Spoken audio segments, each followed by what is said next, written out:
Well, it's an information war. And Donald Trump reminded us that again today at CPAC. He spent a good deal of time talking about the media. He said, I call it the fake news, the enemy of the people. They are the enemy of the people, he said, because they have no sources. They just make up when there are none. And he says they need to put their names on these stories, and then we'd have some people backing off of this. Well, we're going to put some names on this, and we're going to talk about what happened both before and after his speech at CPAC that underscores that although the news may be fake, the opposition is real.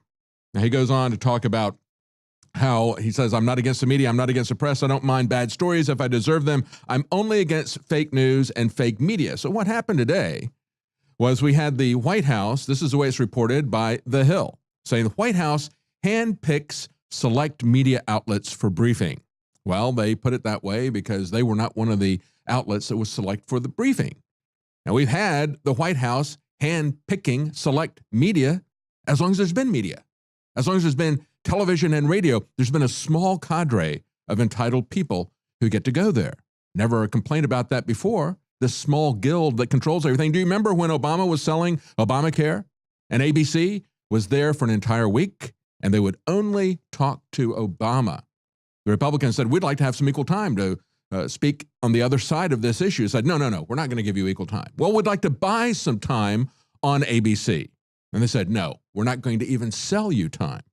So when you're talking about hand-picked select media, talk about the White House Correspondents Association. That is a guild. That is a little monopoly that they've had control. They have been the hand-picked select media for generations. And this is really behind. But these people are becoming a buggy whip guild.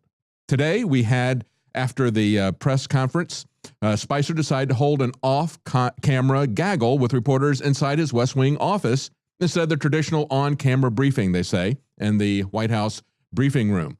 Among outlets not permitted to cover the gaggle were news organizations that President Trump had singled out for criticism, including CNN. Well, we'll talk about one of the things that CNN did today. But of course, they had people like New York Times, The Hill, Politico, BuzzFeed, The Daily Mail, BBC, LA Times, New York Daily News were among those who were not invited. Some organizations that were invited, Associated Press and Time Magazine, said they were allowed in, but they refused to attend. But they still had ABC, CBS, NBC, Fox, Reuters, Bloomberg, McClatchy, the usual suspects that are the entitled people. And of course, if you think these people are real media, if you think that they are really giving you a fair assessment of what's going on, then you need to look at the fact that we had John Podesta today joining the Washington Post as a contributing columnist. Meanwhile, we have this narrative out there that Donald Trump is opposing the First Amendment. Well, I have to say, doesn't he have First Amendment rights to speak back when they criticize him? Take a look at what the Huffington Post did. The Huffington Post banned a Norwegian journalist who said, yes, Donald Trump is actually right about what's going on in Sweden. We had the same thing happen here at InfoWars. On Tuesday night, we covered what the press had been saying and lying and mocking Donald Trump for doing. The late-night comedians like Colbert were mocking him about what was going on in Sweden. So we showed you the information, and of course we ran some B-roll, which we have used in the past, showing Swedish attacks by migrants against women.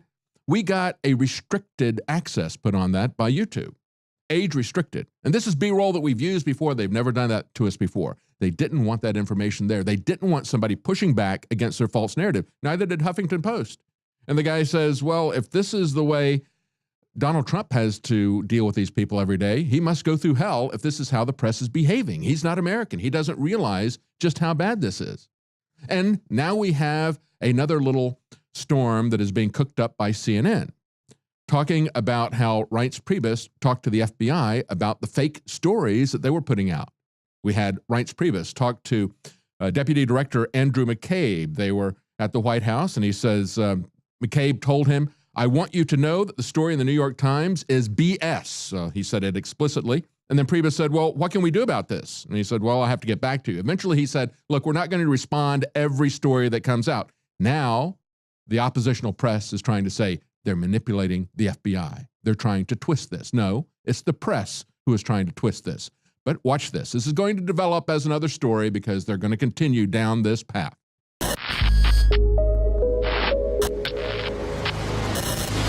In case you haven't heard, InfoWars has become the most influential media outlet in America. We're making freedom go viral. And now we are proud to announce a new weapon in the epic battle against the globalists. InfoWars Prime, where you can watch live high-definition feeds of The Alex Jones Show, plus exclusive insider videos from the InfoWars crew and behind-the-scenes action. Go to Infowars.com/app and download today. InfoWars Prime is available right now for your iPhone or Android. You will have access to exclusive videos that you can't see anywhere else. And that means live coverage of events and breaking news on location as it happens. You can also take advantage of amazing deals from the InfoWars store that are only available for InfoWars Prime subscribers. That's InfoWars Prime at Infowars.com/app. And if you can hear my voice, you are the resistance.